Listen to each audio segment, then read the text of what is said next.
p.m. Mountain Standard Time, which is we are in the mountains, Mountain Standard Time. That's going to end pretty soon, from what I understand. We are going, I guess we're getting rid of daylight savings time or something. This next year we'll be on the same schedule as Arizona. So I've always wanted that to happen. To be honest, if you think about as a builder, if you suddenly have a change in time, that really throws you off in your whole schedule. But if you go with the change of the light as it goes during the course of the year, I'm always a big fan of that. I want to talk about something and get everyone started thinking, and my daughter's going to chime in on this. I know she is. I want to talk about the best qualities to look for in subcontractors, and also the worst qualities in subcontractors. And why am I bringing this up? Because it's important and it's a refresher. And sometimes we go through life and we just forget, oh, God, I should have known better. I shouldn't have hired that. I should have hired that person or something like that. My daughter's shaking her head like that. She knows what I'm talking about. So what I want everyone to think about, and I'm going to reiterate a couple of things here, and hopefully we can answer some questions. But really what I want to do is a plug for something that I think is very, very helpful, because I was, having lunch just a few minutes ago, a late lunch, and I cracked open a book that I remember reading. And you actually know the author of this book. It's called Fake Optimists, The 3 People to Fire and the 3 People to Hire. And, I forgot I wrote that book. And in that book, it talks about 3 qualities of people that you really want to avoid. And I want to kind of talk about those 3: a staged personality, an intimidating personality, and an irrational personality. And when you run into these people, you know it right away. The staged person, they can tend to talk. They talk too much. They talk up a storm. They're great salespeople. And then they'll use intimidation. But the book is really, really effective in helping you see character traits and qualities of character that you really want to look for in subcontractors. So I'm going to ask my daughter, what's the worst quality that she has found in subcontractors, and how that's a red flag? When you see this quality and it surfaces, oh my gosh, it's a red flag. So what would that be, Mackenzie? Well, the worst, that's hard. I think the worst is just not communicating, where I've reached out multiple times. I've called, I've texted, I've left emails, and just no reply.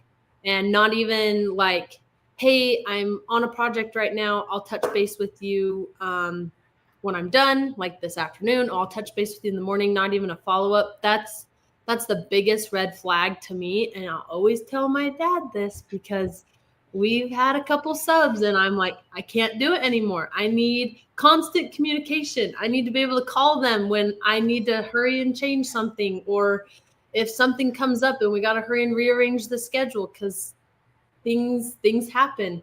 And that's the biggest red flag to me, is if they're not communicating with me and they're not answering my calls, texts, or emails, like not answering any one of those. That's a huge red flag. And my second red flag is I can tell a lot by a company just based off their estimate and their invoices, how professional they are. It actually tells a lot about a sub just by looking at their invoice. Like if they have their company on it, if they have the date, if they have an invoice number, if they're breaking out costs, or if they're just have, some subs will just have a number and no description. And I'm like, what is this? What are you bidding?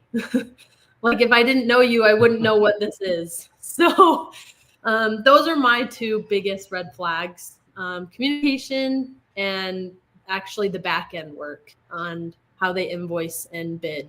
So. Yeah, you've heard me talk about the front of the house and the back of the house, and you can meet a guy on the job site. He can run a crew and he's great, but when he opens up a business and he doesn't have a back of the house operations, it really shows and it starts to suffer. We had our first lien on a home in 24 years that we had to clean up. It was just some products from a supply house that a subcontractor ordered. And if you don't know, supply houses are the most on top of that because they send supplies to jobs all the time, especially lumber yards. And so there was $250 that was applied to a client's job, and we called him. He had to get it cleaned up. Come to find out that they charged us a $250 fee to release that lien on top of that. And so when things like that happen, obviously we're not using them anymore. And people change. People change all the time. They were great on a job there, and they were great for a couple of years there. And I was talking about this in my networking this morning because it was a real big issue. A lot of people having a problem with this, that when there's prosperity, people's quality just kind of goes the way of the dodo because they have all this work and things are great and they can pick and choose what they want. But when times are tough, guess what happens? Cream rises to the top, and a lot of the people who didn't care about their quality because there's plenty of work anyway, they're not getting work. So my daughter and I are experiencing this right now with a lot of different subcontractors. How many deep do we typically have in each subcontractor trade, Kinsey? Well, 2. Well, we like 3, but right now we have 2 deep. 2. Sub. And so we're reassessing that. And in some of those areas, we want 3 for sure. For subcontractors that take weeks and weeks to get something done, because that's the nature of the concrete, weeks and weeks, framing, weeks and weeks. And so if you're not 2 or 3 deep, you can run into problems. But other subcontractors, they can come and punch things out in 2 or 3 days. And so you can trust on that to be maybe 1 or 2 deep. By that, I mean your bench. If you're a major basketball NBA team, you want a deep bench. You want a second string. You want those people to come on and play hard like your first string. So we've found that having those extra resources really, really, really helpful. My biggest red flag is they talk too much. When they spend too much time talking, and we've realized this lately, especially over texting in a way that's complaining or finding fault with somebody and this and that and pumping themselves up, blaming somebody else. That's a huge red flag. And like my daughter said, when I see bids come in and there's no inclusions and exclusions, no opportunities for here's a different grade if you want to go that, then it's this, and if you want to include this is how much more it is. They don't spend the time to really go through that in detail. That really hurts and makes it difficult for a builder, because let's say somebody comes in and says, I'll frame your home and I'll do it for $12.50 a square foot. Okay, does that include blocking it? Does it include boxing in of HVAC systems? Does that include all the other miscellaneous details of it? Will you install the windows and will you not install the windows? So we can't even say yes to stuff like that if we don't know in advance who that person is. So if you're brand new and we have people on here that are looking to go into the trades, looking to be a general, looking to be a subcontractor, looking to be an independent contractor, we find a lot of those on our channel. And if you're going that route, message us, let us know that you might be interested. I've been doing videos on the site. I haven't launched anything yet, but I've been thinking about having another channel called How to Be a Contractor. And it could be a subcontractor, independent contractor, all that, because I've seen a lot of owner builders make that transition. And we want to kind of make an opportunity to help people out. Let's answer some questions real quick. And I want to come back to this because I want to talk about some of these other qualities. And you can find the book. I gave a link. It's there at the top. It's on Amazon. It's a really quick read. There's some great reviews on it. Please leave a review. But it's a quick, very skinny book. It's got a lot of narrative to it. And it will really, really help you out. I haven't mentioned this in a long time. I've had a lot of students who used it. It was very helpful. Let's go ahead and read. I'll have you read this one, Kens. Okay. Yo, need help. We would love to have metal roof as our pitch is 2.5 by 12. Quotes in Southern California are $13 square for one hip roof. Square footage is 2,800 square feet. Do you know anyone we can use that is reasonable? We'll factor that out. The 13 times 100, really, that's nuts. That's 1,300 a square. So we can get roofing done between, what is ours, between 350 and maybe 475 a 10 by 10 square on a roof. That's really, really high. And when I talk with people in Southern California, I say, go out to the outlying areas, to the Inland Empire, to the far outside, into even to some of the desert areas, Lancaster, Barstow, when you go further out, and even call some roofing companies further north and further north in California and the Inland Empire. See if you can't get someone to come and bid your stuff. That's kind of the material on that is probably 175 to 200. That's real high, a square. So a 10 by 10 section. So typically on labor, you're between 40 and 50% of the cost of anything is labor, but that's more than double that. That's 3-4 times what the actual material costs are. And I don't know why they can get away with such high labor costs, because I know that the material cost is the same, other than maybe some taxes that are increased. Other than that, they're pretty much the same. But we don't further out. We don't have a contact in Southern California, unfortunately. Yeah. Just get more bids. I've had some people look. They look in Idaho, Nevada, other places like that. I really have had students do that, and they say, "Will you come roof my thing, and I'll just pay you labor, straight up labor." And I said, "Okay." And they still made more money, but she got a big savings. So don't be afraid to call and see what happens. Okay. Good question. Spice Dragon, I'll read this one. Installation contractor says the window company doesn't use window door foam to seal a framing gap due to potential warranty being voided.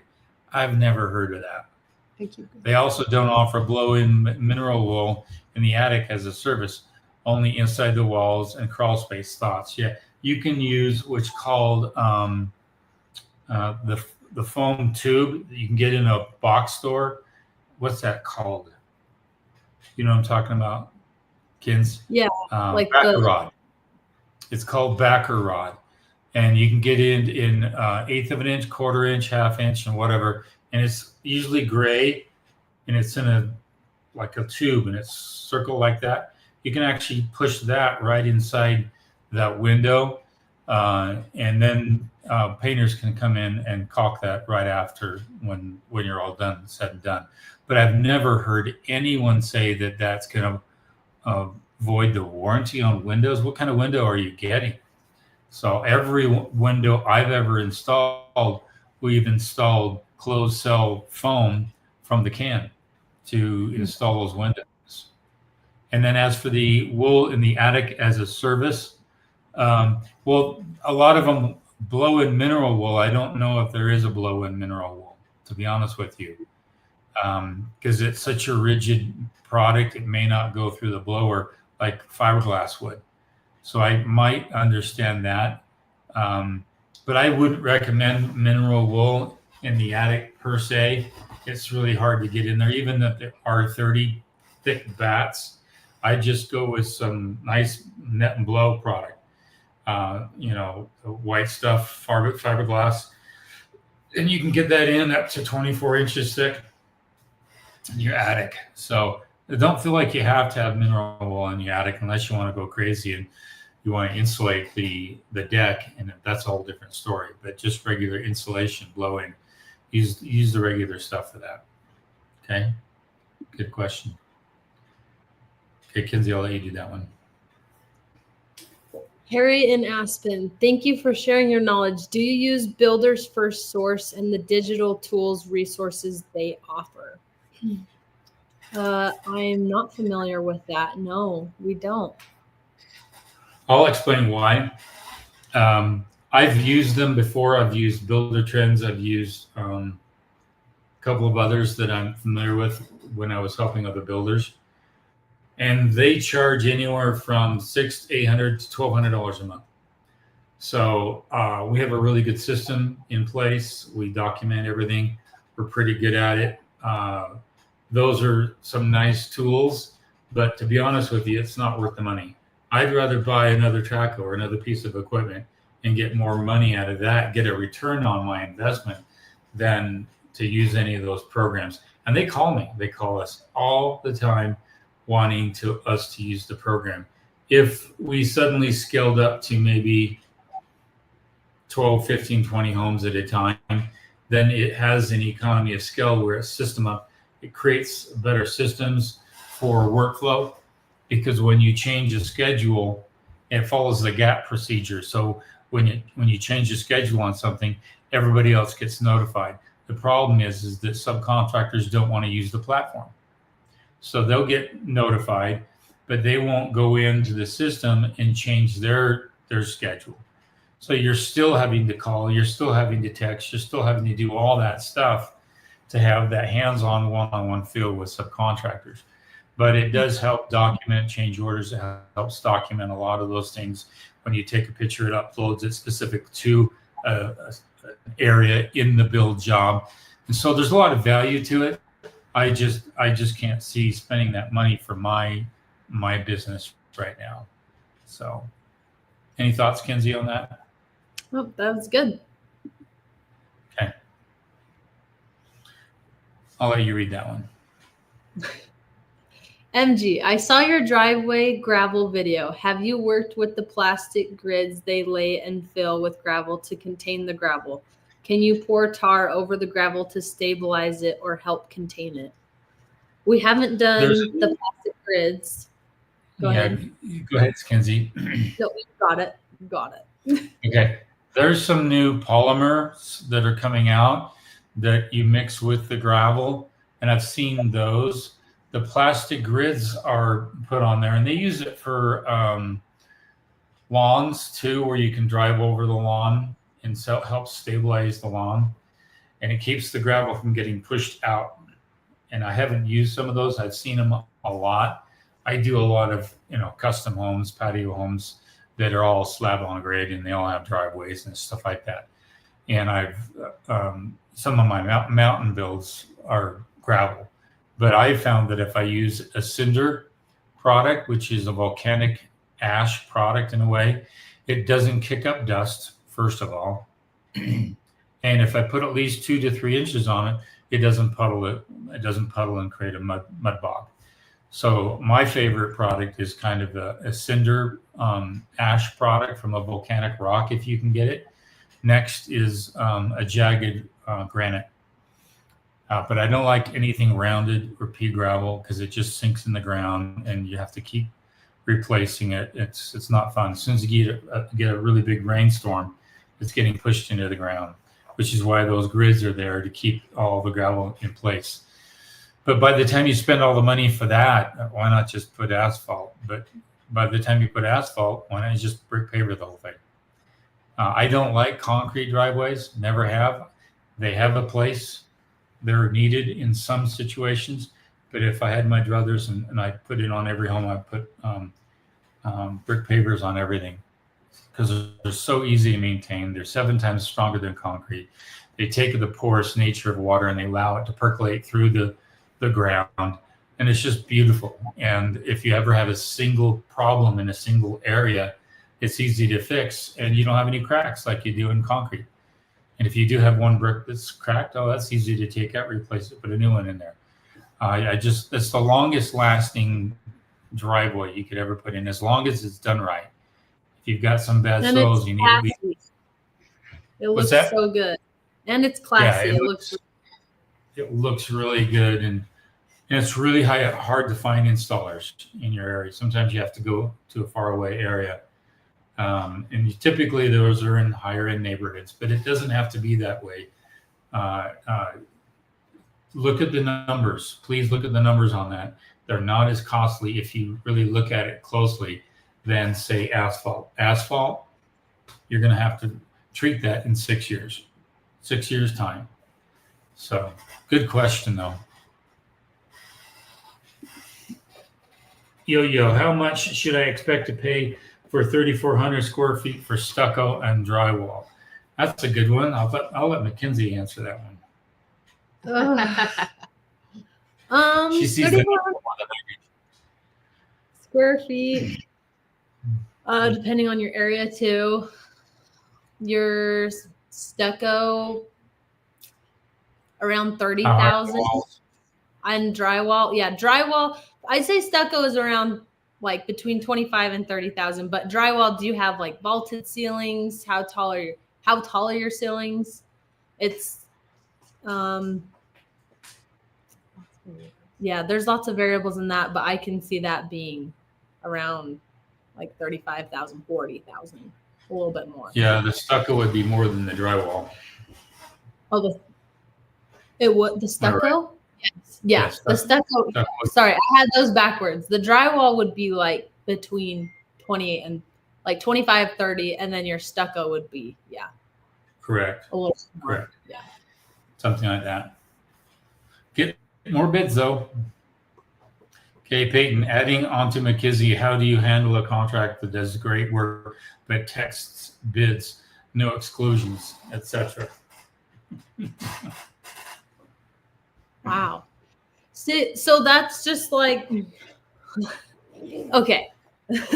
We have framers like McKinsey. Okay, because my favorite framer, and it's because he's loyal and I know his personality. I know who he is. Like, I have a history with him. He actually emails just a sentence to me, and that's his bid. And he's like, for this job, my bid is 45,000. But I love him. I've worked with him before. I will probably always use him because he's amazing and he's the best. And I completely trust him. He's amazing. So sometimes the quality out in the field trumps the back end stuff, for sure. There are situations where it does, absolutely. But he doesn't overcharge us. He doesn't make back charges. Doesn't do anything like that. Yeah, he is amazing. But all I'm saying is, for a first time, it's the first time you're using someone and they text you a bid and their back end stuff isn't very professional. That is more of a red flag, because that. But there are occasions, like my framer, who emails his sentence to me and tells me his bid. That's amazing. But I'm just saying, if you're going to use someone for the first time and you have no experience with them, that's probably a red flag. So. Yeah, that's why we think that there's room or a need out there for subcontractors to be better on their back end. And I think that if some of them had some experience and had some back end help, they could be even so much better. There's a lot of help that needs to happen out there in the field. So good question, Peyton. Okay, Michael, bought Fixer Upper. How best can we plan the cost of remodel to add square feet? 900. Raise ceiling height from 8 to 10. Flat roof currently. Plan to add new 412 pitch roof, under roof square, 3,500 square feet. I can see why you want to raise the ceiling from 8 to 10. 8 is really not appealing at all. So I can see why you have to do that. It's the demo is the problem with remodels is you have to pay for a demo. And it's really hard. For example, they're demolishing a home just behind me here. All these homes are burned down. And if it's a demo like that, it's great. Bring in a great traco, destroy it, start new, but you have to hand demo it. Mm-hmm. And hand demoing a roof is really labor intensive. And so you can actually get a framer to get that bid out and just find out. The lumber is not much of a headache. It's the actual demoing. It's the labor. Yeah. Your demo cost is going to be a lot more than any of the framing to put the roof back on and frame it out. And it might be more than the lumber and the framing labor. Demo Demo is usually a lot. And find out how old the home is. If it's pre-1980, it may have some asbestos, and so you might run into that issue with local permitting office and dust fees and dust everything. And the 412 pitch, that'll be better than the flat roof for sure. But investigate this. I've dealt with students who were building in California and going on a second story, and they had to go vertical. It was the only way to grow. They couldn't go up or out because they had no room on their lot, so they had to go up. So if you're going to demo and it's going to be that extensive, why not throw another floor in? I'm just think about it, because if you're going to go that extensive on the demo, it may be that you just put a couple of spot footings in for additional support to hold a couple of things up above. I don't know. I haven't looked at the design, but I did this with a client, and he says, Keith, I have a family. My wife and I got remarried, and we had kids, and we needed a larger home, and they literally had to go vertical. So they found through an engineer and some designs how to go vertical, and so they just demoed the entire roof, threw on a whole new story on that thing, and it worked out for them. So again, that's a lot of investigation, a lot of engineering that you might have to figure out on that. But when you're going that extensive, I wouldn't put a roof on there that when it could be something more, like a flat roof, like trusses 18 inches high. It might be that you could throw in some attic trusses on there and get a whole bonus room in there. That's the way I think. How much room how many square feet can I grab? And if I'm suddenly grabbing more square feet, guess what happens? My cost per square foot goes down considerably. And so I'm actually grabbing equity in the home, and I'm not upside down in my home. So I did that for some clients a long time ago. Long story short, they couldn't qualify for an additional $14,000 because when we started to dig, we found a septic system on somebody else on their property. It was from the next door neighbor. So that cost us $14,000 without seeing it. I didn't have enough contingency back in those days. So the bank said, well, we can't qualify for more. I go, what if there's suddenly another 600 square feet for almost no cost? He goes, yeah, it appraised. That gave them an additional like $25,000. So we did that by creating these trusses that gave them more room. So grabbing square footage, that's a possibility on that particular home. Think about it. Okay, next question. Kinsey, I'll let you answer that one. David Parker, have you ever built a second empire house with a concave roof? I've never heard of that. What's a second empire house? Is that from the Foundation series from Isaac Asimov, which is on Apple right now? They have the second empire. I don't know it. Kinsey's looking it up. With a concave roof. I would never build anything with a concave roof. That's kind of a recipe for disaster. Oh, it's an era. If I'm looking this up right, it's a style of architecture, right? And popular in the United States, 1860s to 1880s. Oh, that's beautiful. Okay. But what? Show something. Your laptop. Put your laptop up there, and I just want to take a look. With the concave roof, I don't think you should do it with a concave roof. But if this is what I'm finding, that's beautiful. Oh, I see what you mean. But yeah. I would not. Okay. I wouldn't. I've never seen it with a concave roof. Yeah, you can roof it with some products out there. It's just not easy. Anytime you have water puddling, you're going to have a problem with that. But yeah, interesting. I've never built a house like that. No, I haven't. I want to build a house like that, though. She wants to build a house like every Disney. What? Okay, next question. Okay, Hannah Banana. Okay, this is for Kinsey. Do you sign subs contracts, and should you pay for bids? Thank you, guys. Okay. Yes, so I usually have to sign their proposal. Sometimes some subs make you sign a proposal, and some don't. But we don't pay for. I've never had to pay for a bid. Different areas. We charge it might, for ours, though. well, that's a whole budget for a Explain house. it. Yeah. That's a lot of work. We don't But ever give bids for free. going off the plans. Explain why we don't give bids for free. You mean put a budget together for free? Yeah. Explain why we don't give the I'm bids going to for answer free. Hannah Banana's question. No, I think there's plenty of subs out there that don't charge, that want the work, that won't charge you to get you a bid. It's pretty quick for them.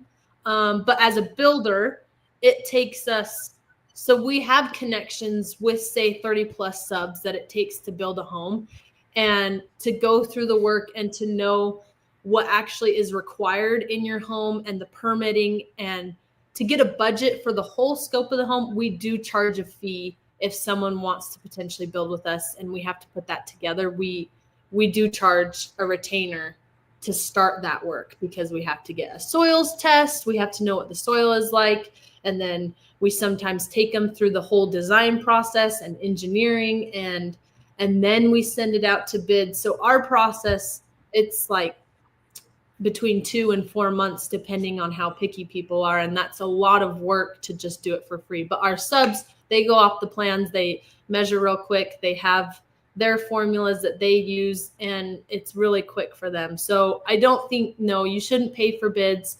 But like I said, there's plenty of people out there that want the work usually, and they would be happy to give you a bid for free to get the work.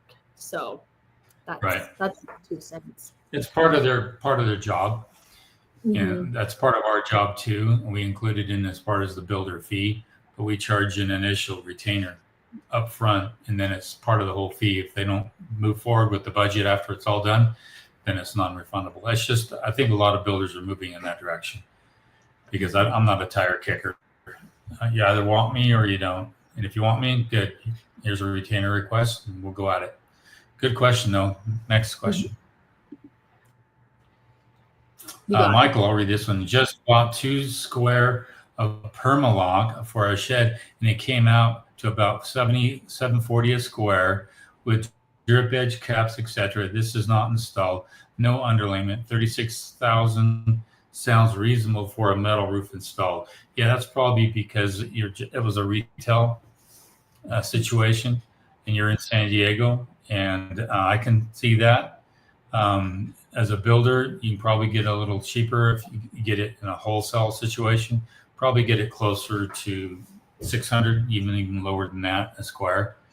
But that's not bad for a roof that's going to last you forever, and it's not hard to put on, especially a shed roof like you're going to do. So, but yeah, that's pretty high on the material costs. So, I happen to know exactly how much it really is. So, good question. Good comment, Michael. Lynn, go ahead, kids. I was looking into getting my license here in, where is that? Maryland? Maryland. It sounds fun. Yeah. Okay. What's BT? Maryland. BT. By the way. But they require. By the way, they require 2 years of either education or experience. I might get a year or so of experience building my house. What kind of classes should I take? Okay, that's a great question. So I don't know what it's like in Maryland, but you should join your local home builders association, because they actually, at least here in Southern Utah, they always offer free classes for all of their members, and they actually count it. They count it towards your application for your license. They'll keep track, and they'll help you through the process. So if you're about to build your house, I would highly recommend join your home builders association, and they'll help you get licensed. It's a great community. So that's where I would start for sure. Yeah, just keep in mind you have to document that experience. If you're working under a GC, the documentation is your, what is that called? Your Pay stub. receipts of payment, Pay stub. pay stubs. And but like Kinsey's saying, if you have a local builders association who can help document that for you, all the plus. And then another thing to think about, if some of your subcontractors have GCs, and a lot of them do, plumbers I know could have a GC license and then they have a specialty in plumbing. I've seen that happen a lot. And so if they do, ask them, hey, can I work under you to do my own thing, and please, stuff like that. And you can gather some of that experience. And that's the hardest part, is the experience. And I'm glad to see that Maryland's keeping the 2 years experience. Didn't we get rid of ours in our state, Kenzie? What? Our what? I think we got rid of our experience in our state. No, it's still 2 years experience. The only thing that changed is now the test is open book. Yeah. That's the only thing that's changed between you getting your license and me getting my license. So I And we had to still get 4 years years. experience. Oh yeah, when I you got had to my have license. 2, but we only have to have 2 in Utah. So And I had to go uphill both ways in the snow. Just kidding. Good question though. Go after it. It's a wonderful thing to have, and it's not hard to keep for the rest of your life. And then you have a resource. Having a certification or a licensure or something like that is really powerful. And keep in mind, the biggest hurdle is your insurance, is covering yourself on your insurance. So keep that in mind. Good question. I don't know if that's a question or not. Yeah, go ahead. Calorie distance. So would it be bad practice to go straight to the subs? Is that morally wrong? that what do you mean? Go straight to the subs for what? Are they talking bids? Because is there? Does he mean going straight to the labor people in subcontracted employment, or? Let me tell you. I'll tell you something here that's interesting. This is a person. I don't know his number. I don't know his name. I'll kind of hide his number, but he sent me this today. He's just a laborer, and he's looking for tape and texture work. I do tape and texture. You need anything like that? And he's been sending me pictures. So I'm really good at what I do. Doesn't have a business, but he's looking for work, And so I'm not sure if you meant that, going straight to subs, and is that morally okay? If you want to pay cash, yeah, if you want to avoid taxes, whatever, and you can pay cash and you can do that to save some money and maybe help somebody else, that's fine. I wouldn't do it with the specialties, like the licensed stuff, like electricians and plumbers and HVAC. But a lot of the common labor, there's a lot of people out there that you can find, and pay them probably better than what they would with another employer. But you're going to deal with the scheduling thing, because they may only get them on the weekends and the evenings. So keep that in mind. If that's what you're saying, there's nothing wrong with that. You're engaging in contract, whether it's a verbal contract or a handshake. You're engaging in the ability to engage in contract. So keep that in mind. Yeah, hit the thumbs up. Yes, very much. This is back to this. Hey, Kenzie, you got that one. John White, is that real stucco 3 with a dimple drainage mat and acrylic coating? No. Oh. We, in our particular area, we have a double layer of paper, which is kind of a tar paper. And then we have 1 inch of foam. And then we have our lath product, which is all our J metal and flashing, and then wire mesh on top of that. Then it gets inspected. Then there's a gray coat, 1 single gray coat that has to cure for at least 7 days, and it has to be kept wet. And then they have a finish coat on top of that. So it's really 3 different applications. Now, some people do put 2 coats of the brown coat or gray coat in some areas, but not in our area. You may have a scratch coat, which is a little bit thicker for some rock application or something like that. And we don't use the dimple mats because the foam we put on is closed cell. So it's water impermeable. Water's not going to get all the way through to the substrate. It's going to go straight down, catch in the J channel and drip out at the bottom if there's ever going to be any water. So, but in some areas, like in California, they don't use the closed cell. And why? They got too much humidity, and that can back up through the home because there's no vapor drying out per se. And so all they have is literally the wire mesh, the paper, the wire mesh, and then they put the gray coat directly onto the wire mesh. There's no insulation factor. There's no polyiso. There's no nothing. But I am a strong believer in putting something behind that. If you can't put the polyiso, put the mineral wool. It's got the fibrous material in there. The gray coat just squishes in there, and all those fibers grab a hold of that mortar mix, and it's a really good bond. And then, of course, what you have behind there is vapor permeable versus the closed cell that is not. So why they don't do that in California, I don't know. Plus, it'd be fireproof on top of all that if they did it that route. I'm not a fan of stucco unless you really want to do it right, because it just looks terrible over time. I don't know why it is, but stucco can tend to look not that great over time. A lot of the J channel at the very bottom can rust, and that's not any good too. So, any comments on that, Kinsey?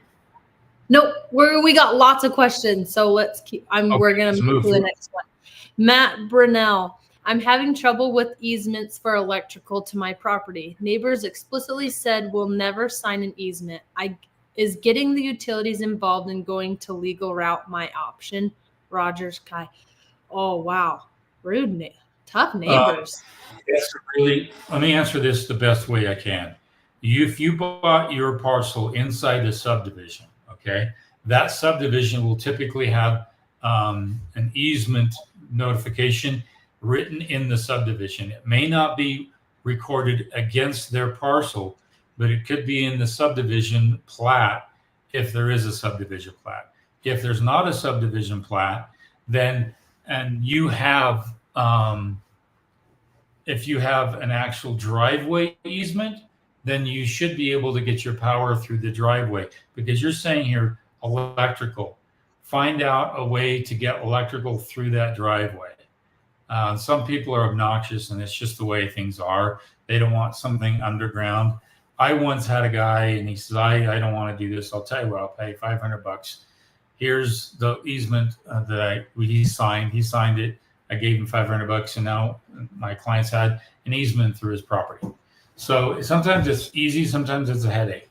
But if you have access to the property, physical access, I'm trying to figure out why you can't put that power in that access. I think you're talking about overhead, and maybe that power is overhead or something. But I don't know the details of it.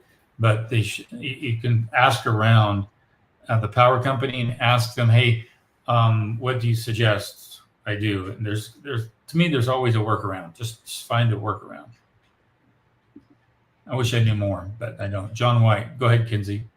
Do you buy your lumber or does your framer? We buy our lumber. So we work with the lumber yard, and we work with them directly, but then our framer is on our account, and he can always order anything he wants and have it delivered. But we usually always order our framer, always order our lumber. Yeah, I've seen students who've sent me bids that included the lumber, and so I don't recommend that. Now, if you're really scared and you're uncertain, you don't know what the breakout's going to be for lumber, and maybe the framer's going to do that for you, and they're going to do your cut list for you. They may charge a fee for it, but you don't want them upcharging on the cost of lumber. You want all that transparent. So it's just really a matter of asking around and finding who's going to do the estimate on lumber packaging. So if your framer will do that for you, then you can take it to the lumber yard. They will get it to you. You don't need to pay any upcharge on lumber. Okay, good question. Go ahead, Kenzie. Okay, Doug B. Brick paver driveways versus concrete. Are they difficult to scrape in a snowy area? We are building in Utah and haven't owned a house in a snow area before. Oh, put the snow melt underneath. Just kidding. That can be costly, but it is a feature that a lot of people do in northern Utah for sure. But I did a very complex one. What's that? What do you think about? I did a very complex. You don't. It's not. Let me explain. I did a complex one, but we put a heating system underneath it, so it never had to be scraped. And they were worried about it being damaged. What you don't want to do is put salt on it. That's what I just said. I asked you though, how hard would it be to scrape if you don't have the snow melt? It's not hard. Okay. I'm sorry. Okay.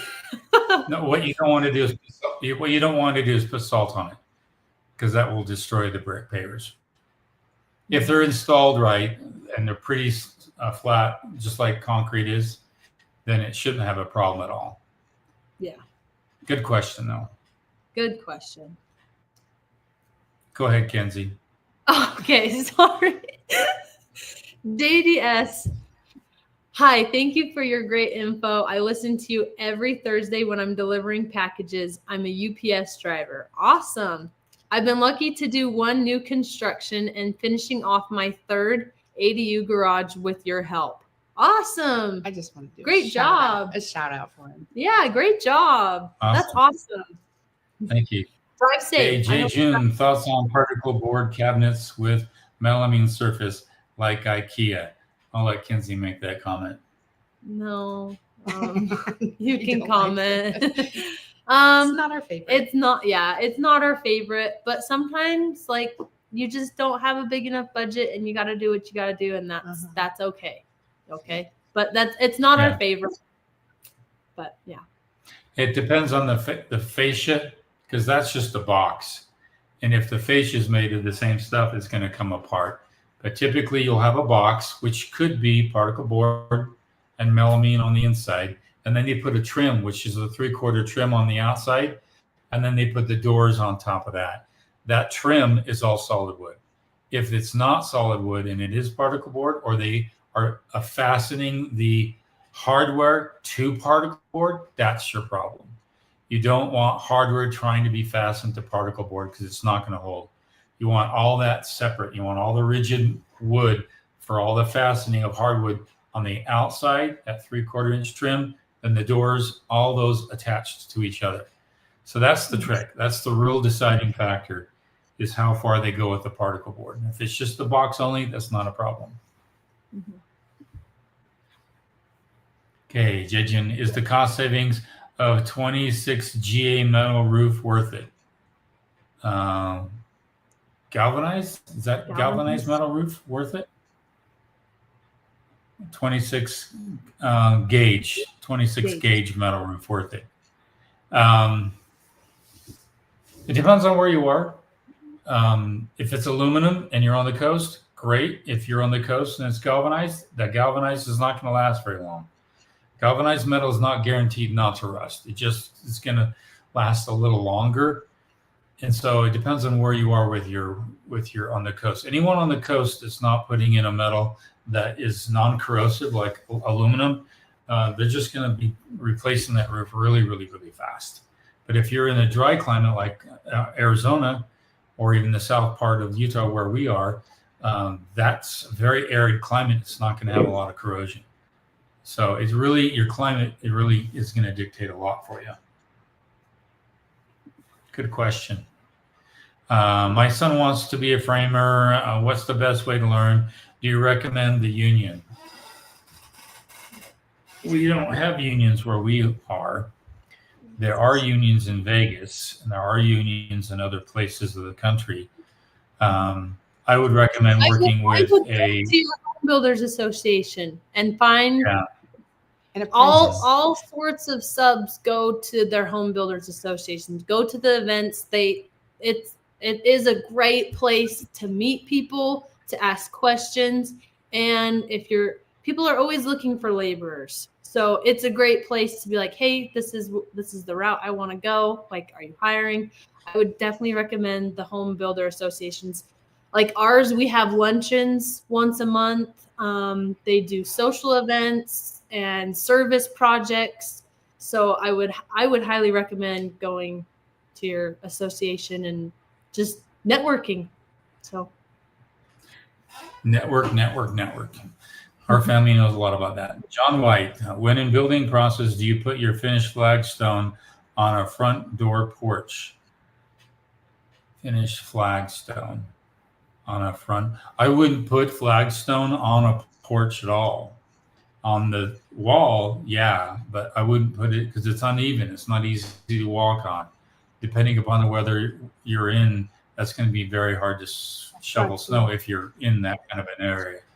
But a finished flagstone, if it's just on the step itself, I've seen a lot of people do that, but the actual step itself is either solid concrete or a solid something. So I'm not quite sure where you're using the flagstone. But in the process, so anything, if it's on the floor, you want to wait till your whole shell is done, because things can drop, paint can get on it. So wait until your whole shell is done and then move forward with anything that's going to go on the ground, like your flat work and landscaping, if that's your question. Yeah. Do it last. If you're going to use flagstone, do it last. Okay, Michael Trunkale. Our remodel, the biggest hurdle I have is how do I ensure we have power and internet during the remodel? Power is overhead. I will have a shed office and live in RV during RV side office S. You can have what's called temp power. A lot of jurisdictions will not give you permanent power because that goes with the certificate of occupancy, typically in a lot of different areas. So just ask for temp power. I was just called by the power company this morning, and they called me and they let me know that they put temp power up on a job, and you can see it right there. He's looking. And it has to be called temp power. I ordered perm power, and they told me I need to call the county. It has to be temp power because perm power is with the CO, not with the temporary use of power. So it's the wording you're using. Make sure you say I just need temp power, and you'll want a 50 amp service breaker for that RV. But don't tell them you're going to have an RV there. Just say I need a 50 amp service, and then two 20 amp circuits on there for 2 plugs, and then another one for a 50 amp plug, and you'll be just fine with an RV there. Okay. Sean White, thanks for clarification. We call the EIFs not stucco in Maryland. Okay. Oh, okay, very good. There's lots of people asking. Okay, is that it? Yeah, they're having a conversation here. So Okay, it says it's fine Castle Road. So assume the utility already has right away. Yeah. Okay. Was surprised this became an issue. The subdivision owner has been trying to get this figured out too. I started to help figure it out. Yeah, that subdivision developer needs to kind of kick in and solve some of that problem for you. Okay. I chatted with electric, like Licking Valley, and they told me the pole options and who I need easements from. It's very rural.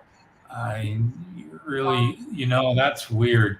I just met with my power company, and they walked across the street, and they says, we'll put a pole right here, 10 feet into somebody else's yard. And they have that full right because they control all the power of every service. So it's weird that the power company is saying that you need to go get an easement. Really, it should be their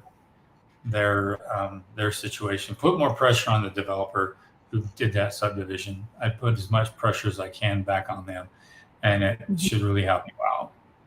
So, and don't say I'll take care of it. The minute you do, they drop their energy, they drop their enthusiasm to try to help you. Don't do that. Keep the pressure on them to try to figure something out. Okay. When you do that, you're going to be in a much better position. Always keep people's energy.